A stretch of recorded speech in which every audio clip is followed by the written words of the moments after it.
So kanda waba NRM inetandika okubukira ensonga kubanga wesiza ebizigo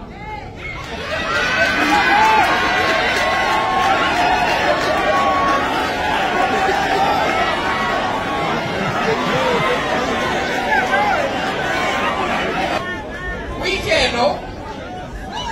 ebaddeyo olukiiko olwa basipiika b'ensi yonna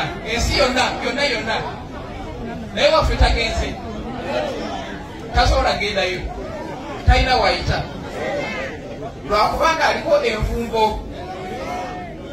ey'obulyake ekiri aliko sanctions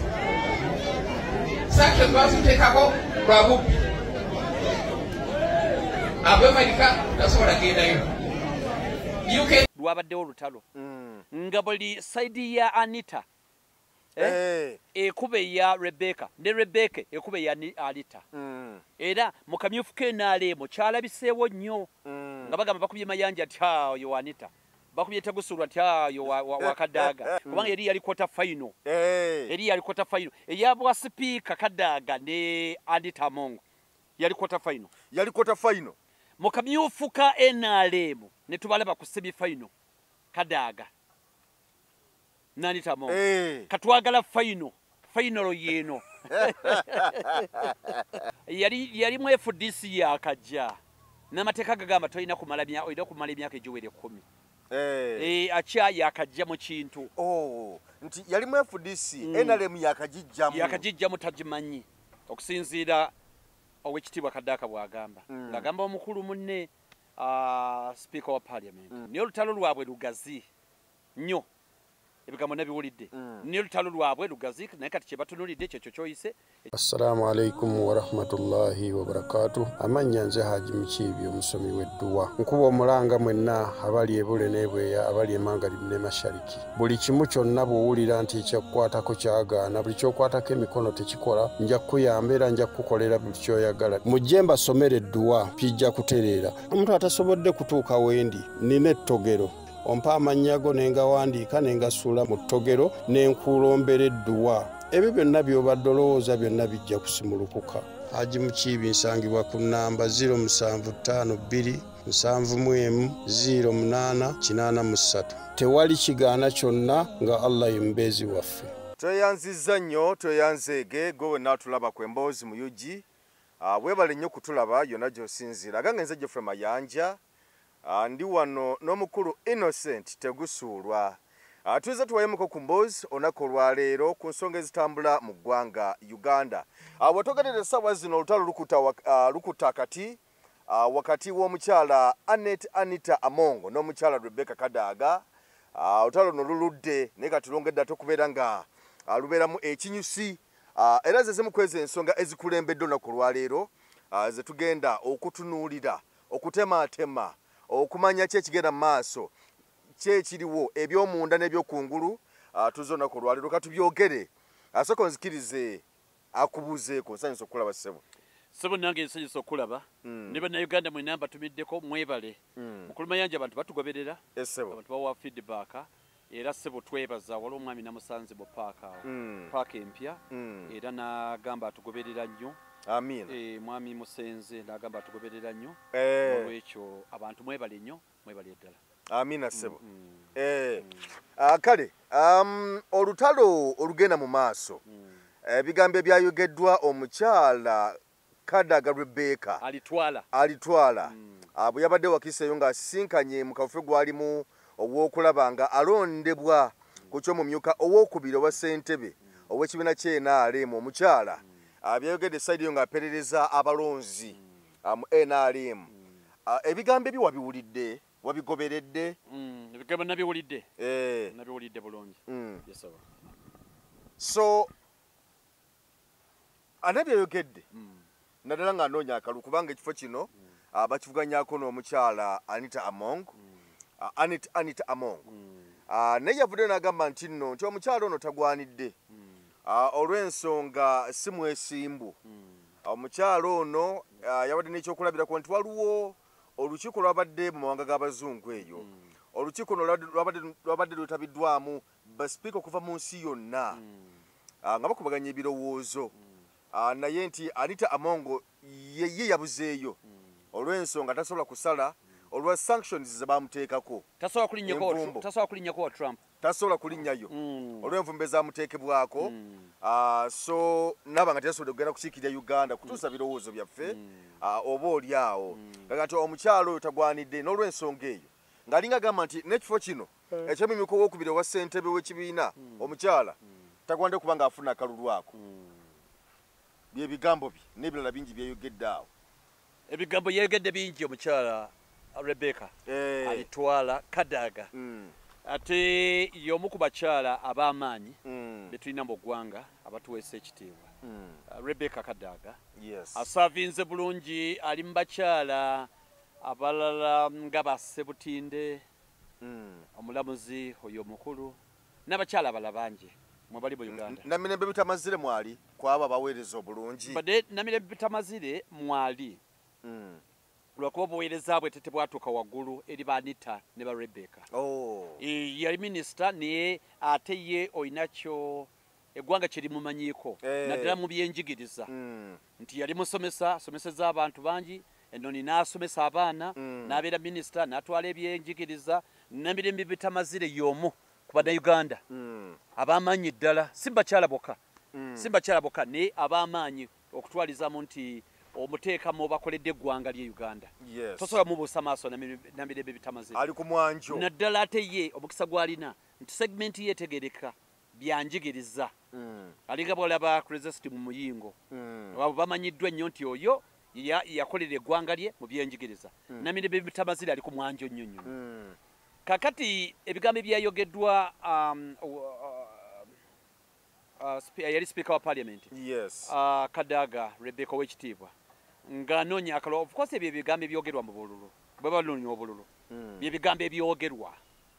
nga banoonya obululu, naye lwakuba tusuubira nti ku leve eyo kwali badde tebeerumba mu ngeri eyo kubanga yawadde ekyokulabirako n'agamba nti nedda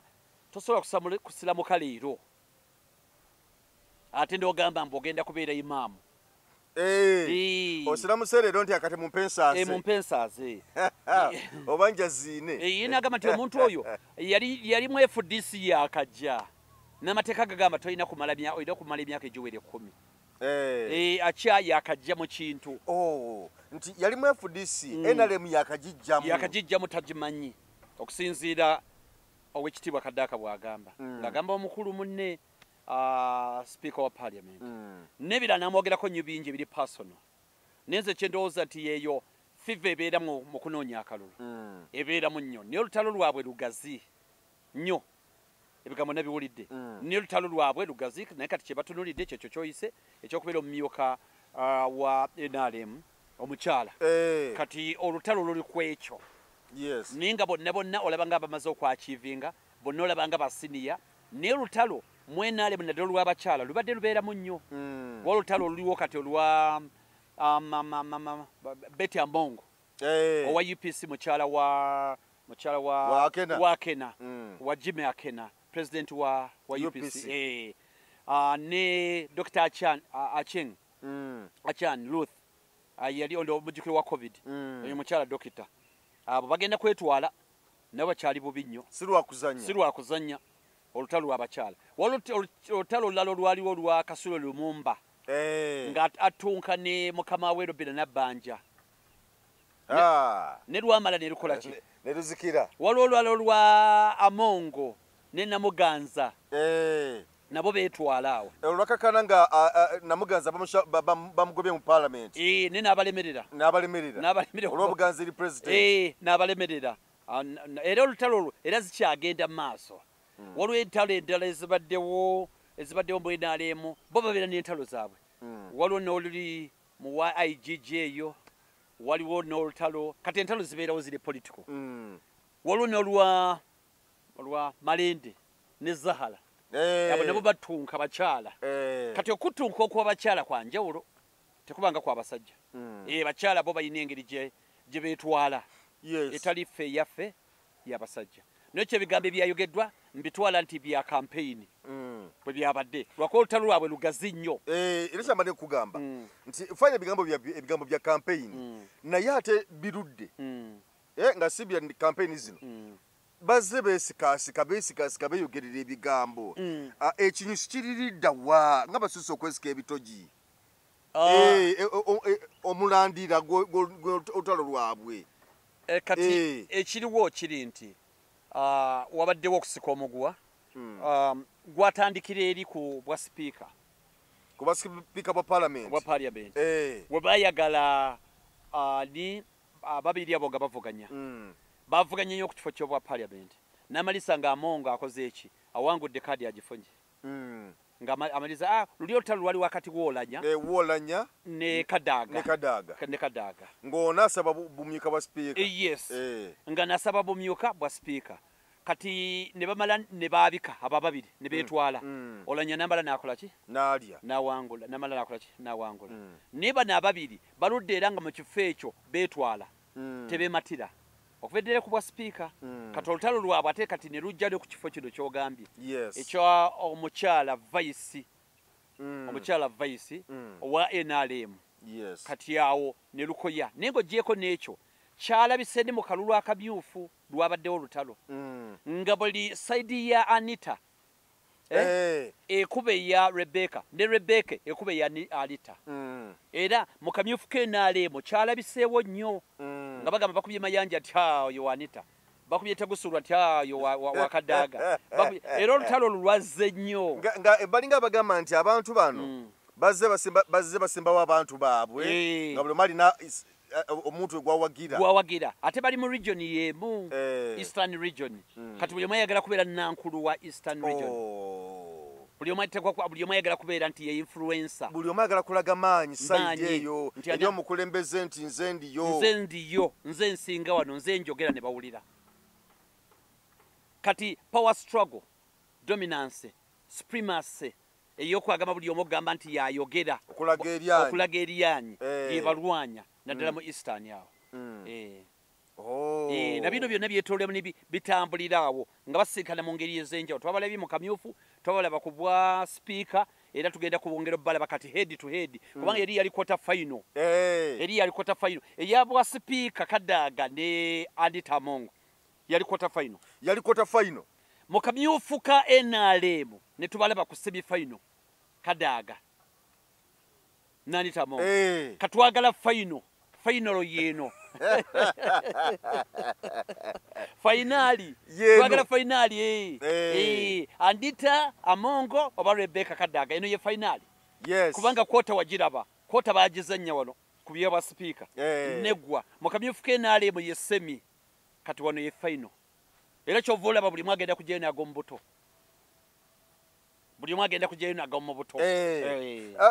bwe tutunya Kadaaga ebifo byabaddemu kubanga abadde mubaka wa parliament ebbanga lyonna Museveni agenda okujja ndowooza Kadaaga baira yali mu parliament oba abadde speaker wa parliament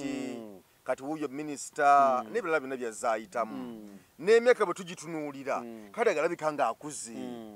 bw'ogeraageranya Anita Amongo ne Kadaaga lwaki Kadaaga alwana nnyo kufiirawo nga ateeka olutalo ku Anita Amongo kale situgaana ne baba nga Anita Amongo yaluleese naye waba okyalaba n'ogamba nti kati okusinziira ku myaka gyange kati kampumule nkite ngaani yali akitadde mu Uganda batono nnyo byendabye nti nze nkuze ŋŋenze olaba Moses Ali akyatwaza era agenda kubeera prime minister kakati atoolwa baja akyalwanirira kifo kye Moses Ali kati atoolwa Kadaaga nga balabira ku ki ngaani aritayalinga n'agamba nti nditayalinze bulungi kuba batunulira wano nabadde ntunulira Kenya nalabye Lutonga aline Oligwe Yasekera Uhuru Kenyatta nga bakwatagana kati nalaba Tony Blair bwe yawummula mu America naddayo n'awatandika n'okusomesa nalabye Harris Kamala yagambye tagenda kudda mu kwesimbawo by the way bwe tuddayo ku Uhuru Kenyatta ano gundi president wa Kenya Ruto era namulabye nga ali ne Odinga nga banyumya babadde kubo nga balaba mupiira nga bawagira omupiira gwa mu bifo bukyabadde ono Odinga ono Luto ono Kinyata balaba mupiira wamu kati eri ewaabwe balina engeri gye babikolamu wano kigeraganya ndogamba nti kakati ono Mwami Museveni ono His Excellency Kyagulanyi Ssentamu ono Besigye ono bonna bali awo Uganda Credits egenda kusamba enamboole negwe n'otuulawo nakifo kyonna n'otuulawo bwomu wano Uganda otwadde tusamba n'otuulawo bwomu Kenya bonna bapulezidenti babaddewo nga baliwomu bakuba endulu kuba golo nenywa ne begwa mu kifuba ne bagamba kyusa wano aleete olololo nga bonna bali wamu wano Uganda bye twegomba ebyo bye twegomba His Excellency Kyagulanyi Ssentamu n'asanga Mwami Museveni n'amugamba nti naye tebo gitaddi ng'ogiremeddemu nnyo ono agamba nti ojja kumala kuleeta kwota pini nze genda na nnyondo naga kati bweba nnyondo kati ojja giwulira baba bakyayogera ebyo gole eri nenywa ne begwa mu bifuba Besigye n'agamba nti bw'oba nze waginyuma niyo mwana gimuwe naawe nga bonna bali awo kacyayi we banywa nti kano mbadde nnywaddeko naye ogira onywaje kano kaleze katwale kano lyeggwanga lye twagala nga bonna naye ng'ayinza okukanywa yerovo ku tulina okubeera ng'olabye bano babeera we batambuza ekintu kati ekituluma ku basiniya baffe mu Uganda bonna buli emu ayogerera banne mafuukuule teri ayinza gamba mbu kati basobola okunkubira essimu ne bagamba tegusula oli luddawa omanyi mayanja byakyakoze kino na kino na kino kati nga sinaba kukola kintu kyonna ne ŋŋamba ddala gwa katabya okalabyeko nti nkalabyeko omulabye ng'ayogera nti nkalabye nga njogera kale kanzije mukubireko ye level kwe tulina okubeera ya maturity si yakuva mu mbeera n'ogamba naye akijje ku ki kamukubire osanga ndabe kwakijje naye nga gwe mutima ogamba nti neddala asobola okukyogera oba asobola okwogera bw'otyo ye level kwe twalibadde ebyobufuzi bya Uganda bibeera naye ono wezisanga abasumba beevuma banate banaddiini abalala beevuma kakati awo bye biki abatako n'agamba nti butuufu si yo mutuufu kati eggwanga lirina okutereera nekibanga be tulina okulabirako nga tulina balabirako eggwanga lyoke ligende mu maaso bano bombi balina essente bagagga buli kimu buganda nti kati omuntu nti byonna omuntu bye yayinza okuba nga yeetaaga ku nsi ebisinga babifunyeeko lwaki begwa mu malaka bwe batyo ki kyebalwanira ekikulu akyangu nnyo mu Uganda omuntu tayagala kuva mu buyiiza lwa kintu kimu okuva ku Mwami Museveni okutuuka ku sentala w'akatale tebaagala kuva mu ofiisi kubanga amanyi waaviirawo bagenda records zigenda kulaga birala era agenda mu mbuga z'amateeka kyekyoka abantu tebaagala kuva mu bifo kubanga baloza ebifo bye bibayamba okubabeezaawo ekifo bwakita aba awedde y'ensonga kubanga aba n'ebintu bingi byafuutiise kati abantu balowooza kwekuumira mu power paka lwe kaligwamu kati ebigambo bino kadaga byayogedde kwa Ntamongo bitwogeddeko wali nti gwe kyagana ogenda mu lukiiko mu Amerika kubanga ensimbi z'omuwo bakusaako sanctions olw'obububbi olw'okubba ekyogere ku lw'okubba bwe babanga bonna bali mu kibiina kimu ky'NRM yabadde agwanidde okumugawo wadde kale bisobola okuba babituufu naye yabadde agwanidde okubyogera lwakalulu teyali byogedde ne kabyogere omanyi abantu bagwamu essuubi nga teri ayinza baga kubatawuluza teri gye muyinza kuloopa temulina ngeri gye musobola kubimalawo yerovo kwe mutuula baba kubanga eriyo we basobola okugenda ne boogera ebigambo byabwe era ne babatuuza yali badde alinda okubyogerayo eri ne talina ssuubi ye muntu nti odajja kuba mediatinga bajja kubatuuza bali kubabyogera kati ensonga lwaki yabadde abyogera naye nga level ye ne standard ye yabadde talina kwogera bwe bityo n'essuubi lyaggwawo tewakyali ssuubi essuubi okuggwawo yo kunoonyeza kwa Museveni kubanga twalaba wano ebimu ku bali bagamba nti Ntamongo alina ennyumba e Bungereza n'ebirala era Museveni yavaayo ku nsonga eyo kuba yatambula nnyo mu mawulire bano yabufuzi ne bajoogerako n'erinnya waggulu Ntamongo n'avaayo nayeegaana Museveni n'ayingirawo n'ateekawo mbu abanoonyereza banoonyezeho ddala kituufu Ntamongo balina ennyumba e Bungereza okunoonyeza kwa Museveni ko kwakumawa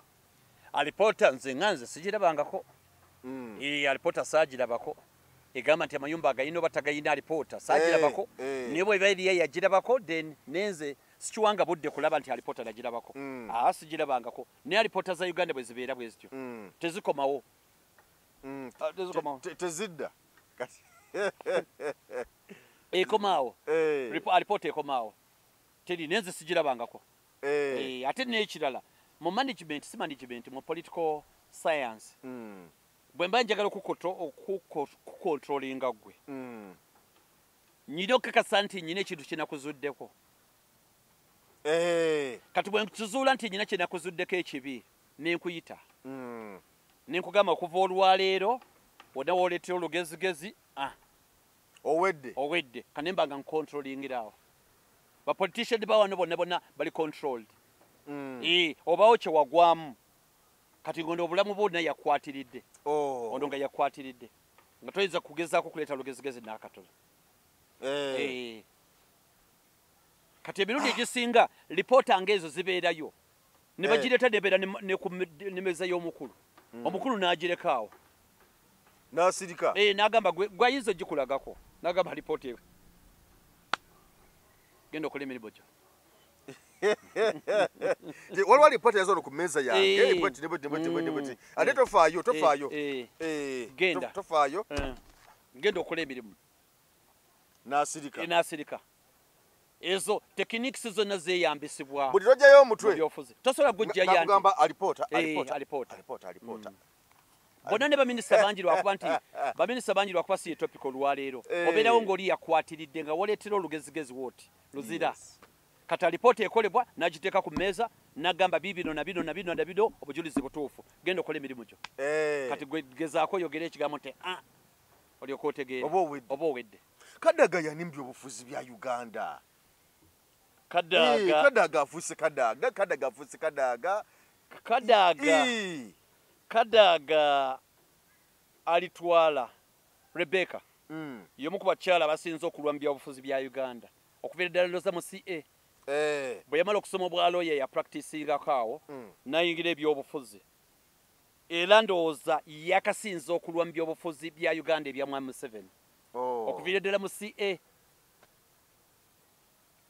kuva mu CA aludde kubanga bali batwala kumbe gye twalanga parliament yasooka aludde kubanga kati tulonda 96 gwasooka constitution yaffe 95 parliament yasooka ya 96 naye mabega awo constituent assembly yaliwo kati yawo Kadaga yalimu ng'asaavinga era nga muwala muto bw'otulya ku bipande bye nga muwala muto mugezi n'aweereza okuva olwo n'olwekyo amanyiridde nsonga nkulu ye mukyala yasooka okubeera speaker wa parliament mu Uganda alitwala Kadaga Rebecca yasooka 2011 yasooka ndowooza waliwo emyaka 10 okuva 2 emeka 11 paka 2021 Rebecca Kadaga abadde ng'ali mu parliament era olwaleero ye first deputy prime minister atayina ne ministry endala gyaliko ya East Africa ezo ministry yagitwala eri East Africa ate first deputy prime minister era namulaba abo bwe bali Kenya ne mwami Museveni awo gye mu weekend zo yewedde abaana be Kenya ne bakuba ebifaananyi bannange ne babituweereza wano e Uganda n'olwekyo aludde nga munnabyabufuzi omugundiivu naye amaanyi gagenda geeyongera nti omuntu bw'aba nti kansala atwala palish emu bbiri bwe gagenda n'agenda ku LC5 oyo kansala wasatu bw'agenda ku LC5 aba atwala palishi kubanga kansala wasatu tasukka palishi emu okutwaliza mu kujjako ga mukyala ne basically yali badde ga palishi emu ne kati bw'avaawo n'afuga genda kansala 5 atwala palishi ezikola ki eziwerako kati bw'avaawo ate abayagala bwa MP abenga asobola okutwala ekitundutundu kya division kati bw'atuuka wataalaba ati kiba tekikola kiti kimumala nayagala kubeera minisita w'eggwanga kati bw'amala okubeera minisita w'eggwanga ng'ataalaba eggwanga minisita w'eno tebamukiza nayagala afonzeeko region era obawulira nnyo mbu wano mu Buganda bwe mbasoogedde wano mu Eastern wano mu kati n'abeera regional amaanyi nga gali region bw'avaawo kati bw'avaawo bayagala ntebe nnene nene bwafuuka president era bayagala abeere w'amaanyi mu East Africa ne bw'abeere w'amaanyi mu East Africa ayagala abeere w'amaanyi mu region bw'abeere w'amaanyi mu region aba ayagala Africa agibake ne Katonda ne bwamuwa Africa n'agikwata kati bagamba nti kati njagala kukwata wano njagala kukwata ate era Katonda ne bwamuwa n'akwata tubalabye ba Bismarck ba Mussolini ba Hitler nayagala ekintu kyonna akikwatemu endowooza Katonda nga yalipotinga ewa Katonda ng'ensi yonna yagikola lwakuba abasinga balemeddwa tekisoboka kirema kati omukyalo oyo abaddewo ebbanga ddene era nga okusinga amaanyi ge gali nnyo mu Busoga region awo era region ye mulwanya n'anita region ye mulwanya ani asinga okuba ogundi naye nga abantu bagamba nti ali independent minded Kadaaga ye nga ye ensi bwemutwala bwemupasivinga ate independent minded nga yajjawo ebisanja no ayinza okuba yatomera wano na wano ne instances nyingi zimulaga ng'asooka okuyimirira mu gavumenti n'atiisaako nyingi n'agamba nti kano ba rebel MOP nedda bagenda kutuula wano n'akalya mwami 70 tonepankirako ego ngamba ngende gwe before ina bimeka nawe sooka obisuule eyo kapasita agirina ate anita gy'atasobola kubeera nayo kati mirundi mingi ng'ayimbuka n'agamba nti nedda nze nakuyamba na wano parliament tugikyankalanya toba kuba nze muleke namwe temunsindika singa toliiwo kati independent mind ye n'agirina agirinamu era emwogerwako nnyo era amanyiddwa nnyo nga alwanidde eddembe ly'abakyala engeri gy'ali mukyala munamateeka kati amaanyi ge gali nnyo mu kulwawo aluddewo ate mu bifo ebyawaggulu kati nga mu region ye ya Busoga alabibwa nga figa nga maama we Busoga era ensonga eza kyabazinga eyo n'endala ensonga zonna zikwatagana mu Busoga azirimu nnyo alinga bw'olaba omukyalo ono wa FDC omukyala Musumba Namuganza n'abalala naye nga Kadaaga ya abona bona yabendeesha kakati awo ne kimufuula okuba aluddewo ate mu bifo eby'amaanyi kimuleeta okuba nti w'amaanyi kati ekyo yenkola ye katate munne oli Anita Mongo politics azze mu mutawana ku speed omugenzi olanya bwe yafa kintu n'akikwataawo nga deputy we era tanso okujja bade yabeerangayo mu FDC eyo ninga tebitambula bulungi omukyala Anita Mongo n'avaayo najja n'akwata member wa parliament wa Bukedya district era nga ali nnyo abadde nnyo mu FDC era nga abantu bagamba nti kimwanguyidde nnyo okunafuya opposition kubanga nti omanyi mwami Mayanja wabeera okyenjagala tukanye nga njagala tutte ekyama kiyinza okunyanguyira okusinga ate omulala ali mu distance kati aba opposition abalimu ebbanga ddene kimwanguyira okukwatagana nabo butamwekengera naye butabeekengera n'olwekyo ndowooza ku luno opposition Anita alina kyakoledde nnyo gavumenti eno alina kyabakoledde nti anafuyiza nnyo opposition Anita Mongo omuntu omu kubanga bakwatagana nnyo bakwatagana nnyo n'olwekyo mu bimpimpi oyo naye naye bukyala munnamateeka yasoma amateeka ne si advocate ne lawyer ayokana ne Kadaaga advocate yennyini wadde chambers yazina ne bobi bakyala bagundiivu kati olutalo lwabwe awo embeera bwe tubwebeera biki ebyengera okubaawula kubanga Anita Mongo munnamateeka ogambye lawyer ne si advocate so kibaawula ekyo biki ebyo tuyinza okugattakawo ebibaawula bombi kati bonna balina amaanyi gaabwe agali political ne beeyambisa styles za njawulo political styles za njawulo buli engeri gyakikubamu Anita Mongo atwalibwa nnyo ng'ali independent manya Rebecca Kadaaga atwalibwa nnyo ng'ali independent minded era ali principled nnyo babanga gati ensonga yeeno eba yeeyo kati ate amaanyi ga Anita Mongo ali loyo eri abakulu eri omukulu eri mwami Museveni kubeera clear eri mwami Museveni yagambye ne baba teyagambye amanyi omulowooza kati kino kyayagala kutuba tunywerera era yakyogera nako n'agamba nti nedda eriyo Katonda patiri Katonda mwana ne Katonda mutuukirivu yakyogera Anita Mongo kati amuteeka ku leve eyo ebigambo byogerwa bantu babalaba bazzi si ba bulijjo nti eriyo Katonda mwana Katonda patiri Katonda patiri mbuye mwami Museveni Katonda mwana ndowooza omutegedo oyo munzijulizeewo muhoozi mbu si mbu yeye ne Katonda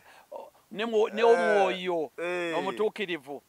kati awo aludde bwati wakola ki bwabiraba kati ye olaba nti ye wakwegula embeera ze ye wajja amaanyi ge yeegula buganzi ye maanyi ge era ye ali royo nnyo eri institution okusinga Kadaaga kuba Kadaaga oluusi ye ebintu abirabanga ye bw'ayagala obbiraba kati ate ono Kadaaga oluusi alwanyisa position ze NRM sigumusa ebiri ng'azirwanyisa position ze NRM nawe bali bamugambye okuvaamu yali alemedde mu kalulu ojjukira yali alemedde mu kalulu kati ye oluusi abeera ne mind eri independent ye nga Kadaaga kati beesi yaabwe bonna bonna eri mu Eastern kati ono ali Busoga oli ali Teso ne yona Eastern ne kakati buli omu ayagala akikube kyonna akikubire wamu nga ye ebuuzibwako kati Anita alinga agamba nti Kadaaga oweddeko vaawo Kadaaga agamba nkyaliwo sigenda era wakirabye ne mu kamyufu kaabwe ak'NRM wabaddewo abatunuulizi bagamba nti Kadaaga yaguwangudde 2-1 mu Busoga awo wonna kaadi eza yero zabadde oli wa Kadaaga oli wa Anita n'abatunuulizi bagamba mbu Kadaaga yaguwangudde 2-1 2-1 kati ate guli nago baamukuba Anita Mongo yakubwa guli ogwe twayise gwa quarter final gwa parliament Anita yaguwangula ne 2-1 kati tuyina emipiira ebiri ku parliament Anita Mongo yaguwangula 2-1 tuzze wano mu kamyufu k'NRM Rebecca aguwangudde 2-1 katugenda mu finaali ey'omumyuka omukyala zivuge kati awo wonna waatyo waali kati Kadaaga alabika nnyo nga alwanirira abakyala eddembe lyabwe n'ebirala bamutwala nnyo bwatyo kati ate oli ye bamugamba amaanyi ge gali kulaba nti ekintu baasi esigala kuki esigala ku maini ekintu kitokote kati olaba nti amaanyi goono gabanga agasoolobyemuko kubanga gali direct gali ku nsonga tegalimu kwebozaaboza kati enkolagana yaabwe eya Kadaaga ne mwami Museveni nzibuzibu oluusi mubaamu muntu okukiika ensingo teri kiriya mubeeramu n'okusikasika ebuzaabuza kati ate eyo ono bagamba eri Cross and Cooperative obadde ogamba otya wasoose kugamba kino nti kyekyo kyenyini katugende n'ekyo naye ate ono Kadaaga alimu nti nenabikyusa emirundi emeka wangamba nenkyusa nogwo ensi egenda tulaba eti alimwako kati awo boolaba buli omu kwata ate bonna amaanyi bonna bagajja wamu bonna amaanyi gaabwe mwami Museveni bonna amaanyi gaabwe mwami Museveni yabempawalinga bombi ate obuganzi mu bantu buba bujjawa obuganzi mu bantu kubanga buli omu alaga nti side eyo eryanya alina nti buli omu alina amaanyi ye nga yeetawulira nti alina amaanyi ku lulwe kati enkola yaabwe yanjawulo muko kati ono Kadaaga ye engeri gy'alabamu ebintu olw'okuba aluddewo ge gabadde amaanyi ge aluddewo okumala ebbanga ddene ate ye Kadaaga amanyiddwa nnyo olwa advantage ebbanga ddene abantu be yafuniranga emirimu mu institutions ez'enjawulo oyinza okwesanga mu poliisi mu judiciary mu umeme kati gye bayitanga UEB overtime olw'okuba Kadaaga abadde n'amaanyi azimbye beesi y'abantu omukkiririzaamu ayambye abantu bangi kati ge maanyi ge mu bantu naye kati ate generation ye eya Kadaaga egenda eringa evaawo egenda esereba kati ate ye Anita yo ndala kwatira ono soko jona obadde ogamba otya kibatu jangu twogere kati ate ye Anita Mongo wa generation yeno era buli omu amanyi okimanyi nti olwaleero Kadaaga manya Anita Mongo mu ranking ye namba emu mu kukola ki singa mubeera mu meeting yonna oba ssomero oba ki mu meeting nga muteesaani ababeera mu mugenyi omukulu okimanyi nti abantu bagamba wakiriyita Anita Mongo wakiri n'okuyita ne mukama we oba omulala nti babateeka ku mmeeza tuyite mwami Museveni tuyite Anita Mongo oba tuyite kati bwe batunula ani anasinga okututeeka mu kibatu ani anaate ensonga n'azijja Anita Mongo akyali number 1 ranking ali number 1 bamwetanira nnyo abantu nti tuyitani omugenyi omukulu alina kubeera ranking za Anita Mongo ziri waggulu nnyo kubanga aweweera engalo ekyo tekitiisa mukama we tekitiisa naye alina level kale kwali kyengeza kugamba nti ye enkola style eyiye kimuleeta nnyo mu bantu ombuzizza ababiri abo ki ekibaleeta mu bantu Kadaaga ekimulese mu bantu yali mu system ebbanga ddene kati overtime nayamba abantu bangi abayise mu ngalo ze overtime nayita mu bantu bangi kati awo yege maanyi ge kati atona amaanyi ge geego jangu twogere gundi ne gundi gwati kigundi anerijjako gundi ye amaanyi ge ga generation atendo so Anita Amongo naye bwatyo bwayimiridde bombi bakiikirira ki bogerageranya Anita Amongo ne Kadaga bombi byanjawulo ekisooka omu kugambye nti ye wa status quo Anita Amongo wa status quo ono alabika ono alwanirira nnyo alabika nga alwanirira generation Anita Amongo nti tugende naffe tufefa ekintu kituulemu katate Kadaga alabika nnyo nga omulwanirizi w'eddembe ly'abakyala engeri gy'abaddewo ebbanga ddene agatta nkite ntya agatta okuleeta emirembe mu region okuba nti yalinga yakulira region eyo ambassador abenga gye baddukira ye godfather waayo wa Busoga kati ate ono ye wa status quo mbeera establishment egireebeerawo tutambuze kati aba babiri ebintu byabwe byanjawulo ono mukulembeze ate tanamala mu budde bungi kutegereka bulungi ate ayingidde ali mu kustrugglinga kulwanagana nono kati anategeera kira bulungi naye kyemumanyiiko wa status quo for now bano bombi enkolagana yaabwe eri Mwami Museveni eri etya kubanga bwe tulaba nga bwe twayogedde nti wadde omukyalo no Rebecca Kadaga nti omu ku abo balina independent mind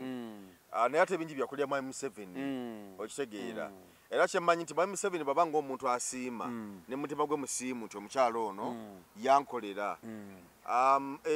Anita Amongo naye na byakoze mu kiseera ekitono kyabadde Mwami Museveni era bogerageranya n'ebyo byogezezzaako kunnyonnyola kati obuganzi tubipimirawo ani asinze obuganzi bw'oba olaba bombi obuganzi eri Mwami Museveni Anita Amongo asinga ati obuganzi olw'ensonga yaliwo essaawa zino nesi ekyo obuganzi buva mu interest teri muntu yenna nga muganzi nga tatuukiriza interest zo tekisobola kubeerawo obuganzi bugenda ne interest atuukiriza interest zo mu kiseera yabeera omuganzi kubanga obuganzi butegeeza nti oyo engeri gy'abikolamu yeyo entuufu nange gye naalyagadde kati omuntu yenna akola ebintu nga si bwe bwalyagadde tasobola kubeera mu muganzi mu maaso go Anita Amongo bw'ogattagatta muganzi mu kaseera kano nze mukulaba okwange naye nga Mwami Museveni alina okujjukira nga bwe nkugambye nti Kadaga era bingi byeyamukolera kati toyinza kubanga tolaba wano mukulonda sipiika oba ojjukira bulungi nnyo nti Mwami Museveni yateekawo amaanyi mangi nnyo nga gateerawo omugenzi olanya Kadaga atukwe n'ogamba nti nakuterawo omubiri biki era abantu abamu ebiseera bye balaba nga Mwami Museveni yali erabidde Kadaga byazamukolera anti byonna bikoze niyo si politics kankubuuze singa omuntu abeera muzibe ng'omuntu muzibe n'azaalibwa nga muzibe n'akula natandika okutambuza omuggo gwe batambuza abazibe n'agutambuza emyaka 3 kati ku mwaka 3 mugumu n'azibula n'atandika okulaba kikyasooka okusuula muggo lwaki tekugamba mbwe ebbanga lyonna ntambudde naawe kakati onsuula ondekeraani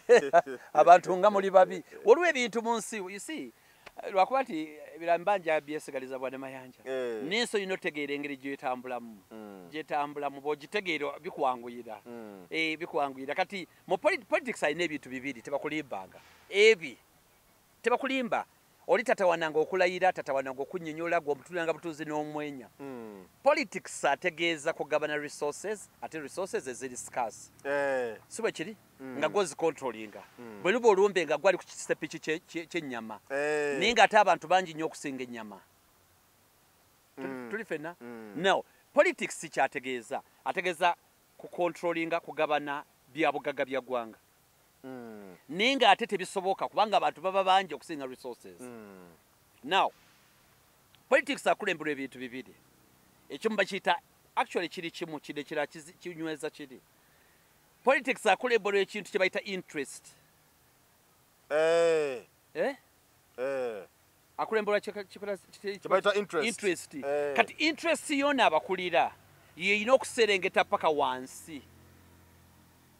ne bw'obanga gwe tomanyi kuwandiika linnya lyo nga waliwo profesa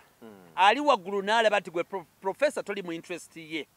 ono yali mu interest ye atamanyi kuwandiika linnya mu politics agenda n'oli atamanyi kuwandiika linnya kuba yali mu interest ye interest etegeeza ku safeguardinga ye kubeerawo interest kati obuzibu bwa interest ekyuka buli kaseera interest y'omuntu ekyuka buli kaseera interest y'olwaleero enkyajja kuba ndala si bwe kiri nini bwe batekyuse interest eyo oginyweza n'ekigambo kye bayita alliance era y'ensonga lwaki bagamba nti mu politics temuli permanent enemy temuli permanent friend ye politics oyo ye politics ebigambo bisatu politics wa interest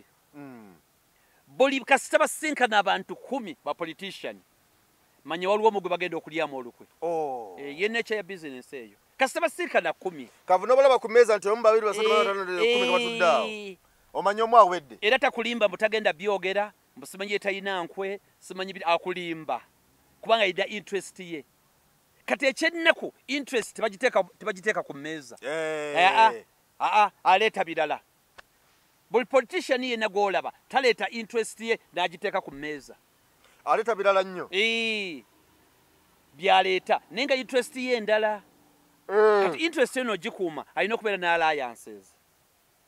kati olwokuba interest ezizo zikyuka n'ezaabali zikyuka kitegeeza alliances zigenda zikyuka yekologanye naawe leero n'enkya toli mu interest ye oli mulungi nnyo naye totuwagira kawedde bakuba kalayini ke bakuba kuba toli mu interest yaabwe oli mulungi nnyo osaanidde naye kizibu totuwagira kati kambuuze owagira tiimu ki maniyu ani gwesinga okuba nti maniyu ekisajja kino nali nkyagala nnyo ekikwasi kya goolo onana kati nze ndi wa liverpool kati kyogamba nti kakati interest ya liverpool kuwangula mupiira era tasobola muzanyi wa liverpool kwata mupiira gw'owa maniyo ne bwaba owa maniyo nga kafulu nnyo kijjo kitegereke kijjeeyo omuzanyi wa maniyo abakkiriza nti sala muzanyi mulungi wa liverpool ne bwabeera n'omupiira tasobola guwa sala olwokuba sala mulazanyi mulungi aleka naawe tasobola gumuwa tasobola gumuwa kubanga interest ye ya maniyo ate sala wa liverpool n'okubadde amwagala nnyo musambi mulungi naye era yensonga lwaki bagamba temuli permanent enemy temuli permanent friend kubanga interest zino zikyuka kati ate ajja ataakuwagidde era akuwagira kubanga era babeerawo no nga bazannya n'amukuba engatto olumala omukuba engatto nga guwedde n'amugwa mu kifuba gwe muzannyo ke kazannyo kati ate akuwagidde jjo leero akuwagira lwaki interest ye leero ekyuse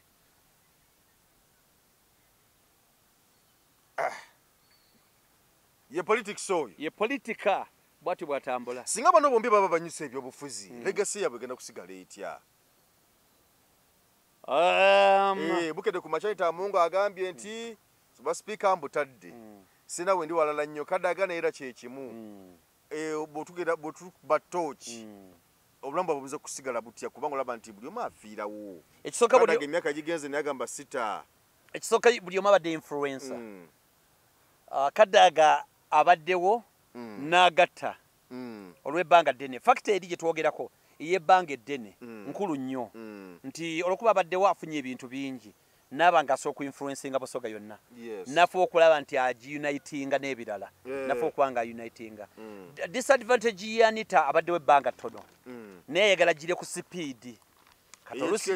y'ekika ekyagulu kati oluusi kikola ki kikalubamuko kati buli omu ajja kumulabanga nakigwanyizi kati Kadaga alabikanga Anita Mongo kati sokede Kadaga alabikanga political figure ya wagulu enyumba Busoga mu region eyo ne Eastern era ajja kujjukirwa nnyo ng'omulwanyizi w'eddembe era alabika ng'omulwanyizi w'eddembe n'okugezaako okulaba nti parliament ekitiibwa kyayo teri kugimanyira teri kumanyira parliament yes kati ojjukira bino ebya byonna ebya stupid order bwe yayuza ekiwandiiko n'ebirala yalabikira nnyo nga Kadaga yafuba inawe okulwanirira eddembe ekitiibwa independence ya parliament Anita Amongo abaddewo nga omuntu asobodde okuba nti Anita Amongo wa Kibuli womwepankira kakutekinga head on mugwanganwako mbwegwako bwegwa kutwala head on kati ye parliament eyo yonna kati emulimu 5 ne bewali badolooza nti bali badde bagezako kwaganyala ne style of play eyendala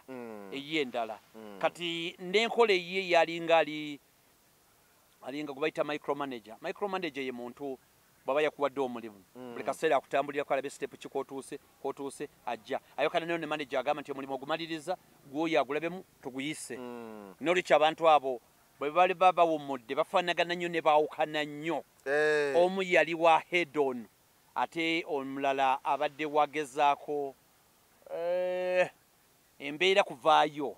ey'ekitiibwa kya parliament kale nga tunatera okumaliriza omukulu Francis Babu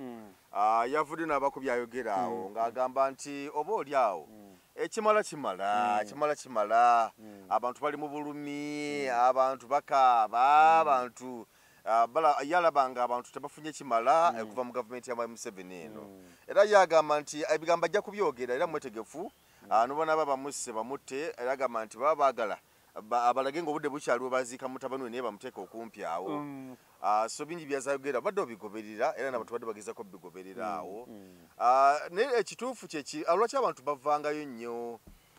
ebiseera ebimu nolaba oli nga badde awagira agamba nti NRM Museveni akoze bulungi nnyo 2026 tumuleeta gutufiirako ate mu ddakiika mpayo kagabwa afuna obutakkaanya n'ensonga emu n'alyoka avaayo naba mukambwe nnyo ati mwamimanya gye nanyonyola wano ku nsonga y'obusosoze netugamba nti obusosoze ekintu kibi nnyo nti system butuuka ekiseera ne mwekuba nammwe bennyini mutuuka ekiseera ne mukola ki nemwekuba byennyonnyodde birungi naye ndowooza ebbanga lyona badde yeesimbawo ndowooza ne mukyala we yeesimbyewo Honorable Betty Nantongo yeesimbyewo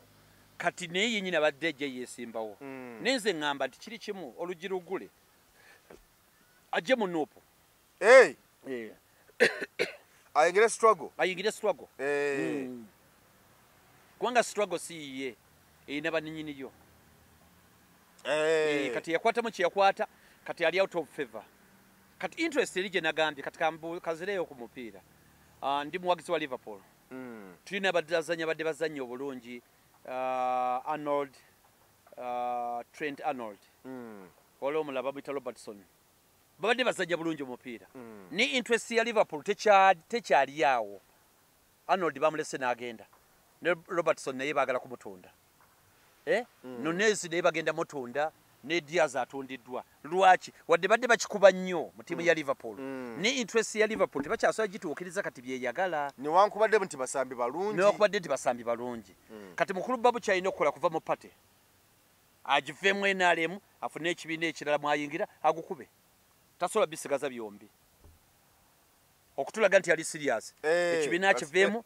ebibiina nga bingi bw'aba ali serious nga nabyayogera abitegeeza ali ku nsonga NRM ajabulire agamba nti kakati nesoze NUP yes ate kati wano bw'otunuulira buli kibiina weekiri wano ambulera ogiraba tolaba wano omuti omuvule wadde abamu bagamba nti kisogasoga abandi kibayise kisogasoga kibiina kya munnaabwe bwe abantu bajjonkera kisogasoga mbu naye wakiri olengera nti ogwo muti olengera nti eno kalaamu omanyi nanyi kalaamu sitasi yamayanja ate waliwo olusaniya olusaniya saba lulina ofiisi zaalwo bazikubye waggulu eyo ofiisi ziruddawa ku gundi awo waggulu awo kujakalanda weziri awo kuba bbana ennene olusaniya luli awo ne kabuleta naye yagigize eyagundi need naye yagize nsereko Mamadi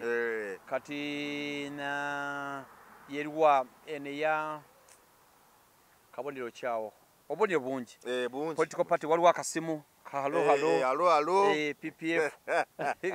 political party nyingi kati mukulu Babu political parties nyingi afuneye mwajiyingire mundekekete lwaki omuntu amala kufuna kusomoozebwa n'alyoka atalaba ebikyamu bya gavumenti wali nti abakyali mu kintu anti dagambye interest wali tasobola byogerako kubanga interest ye bwa minister okujjako abatono ennyo niye asinga we bagambira olugero olwo naye kweri njogera kisoko lugero oba kugereesa ekigambo ekyo sikakasa nti kituufu lumu nja kubuuza musajja gwe weeraga twakulebukadde ajja okumbulira olugero olwo olugamba mbu abaganda tebabuuza alya ndaba ngaokujeregera kyayogerwani nti abaganda boogera bwe samanya njogera eyo gye yava naye olyagamba nti omuganda tabuuzaaga alya naye kyendaba kirimu engeri y'okulengeza njagala kakasani yakyogera naye nga point eri bwetyo nti interest yono minisita alina ogikuuma kati ate bwajja n'ayogera ebyo interest yebeefa kati bamala omugoba ku bwa minisita nga Babu ne bamugoba ku bwa minisita kati interest y'obwa minisita bateriiwo kati ate abasobola okukuba olaba n'abasajja ba Katonda nawe bannaddiini wano obalaba bulijjo waliwo omusajja yayogera ebigambo wano ffenna tetuwaga musajja yayogera ebigambo yali ani musajja nankyama wali abambala ebiddugavu wali enamuŋŋoona musajja alina ekirevu nga kikoma wano n'agamba atya nayambala ekanzu eri nzirugavu n'agamba tukukooye genda tufune abalala eggwanga olifudde ki wano tewali mirimu abantu bafa kiwamba ttaka musajja yayogera ebigambo ebituufu wayita emyezi ng'ebiri mukulu yali afuna baasa na motoka ebyo zensonga teyaziddira na buli guno gucwa ensonga yazita kate soyo yekka tuze tubalaba n'abakulu b'amaddiini bangi bakulu b'amaddiini bangi ensonga jja n'azirambika ne musajja n'azita musajja n'azita kati bintu interest y'omuntu egwawa mu kaseera ako egwawa kati omuvubuka olwaleero abalwanira interest z'abavubuka kati ate bwakaddiwa ate abalwanira z'abakadde ng'abavubuka takyabalabawo kati ensonga zeezo nekyalibadde ekikulu wano ekitujjamu tulina okubala Uganda ey'enkya tulina okubala Uganda ey'enkya nti ffe tugenda kulekawo kisinga baatusookawo nabo bwe batyo beeyisa kale tweyanzizza nnyo tweyanzeege ebigambo bye byonnaku olwaleero mbadde ne Mwami Tegusulwa kkiriza tukulekerere wano gagenze Geoffrey Mayanja tukwagaliza akaseera akalungi weeraba Assalamu alaikum wa rahmatullahi wa barakatuh. Amanya nze Haji Mukiibi omusomi w'edduwa. Nkuba omulanga mwenna abali ebule n'ebweya abali emangalibi ne mashariki. Buli kimu kyonna bw'owulira nti ekyakukwatako kyagaana buli kyokwatako emikono tekikola nja kukuyamba era nja kukukolera buli kyoyagala. Mujje mbasomere edduwa kijja kutereera. Omuntu atasobodde kutuuka wendi nina ettogero. Ompa amannya go ne ngawandiika ne ngasuula mu ttogero ne nkulombera edduwa. Ebyo byonna by'obadde olowooza byonna bijja kusimulukuka. Haji Mukiibi nsangibwa ku nnamba 0752 71 08 83. Tewali kigaana kyonna nga Allah ye mubeezi waffe.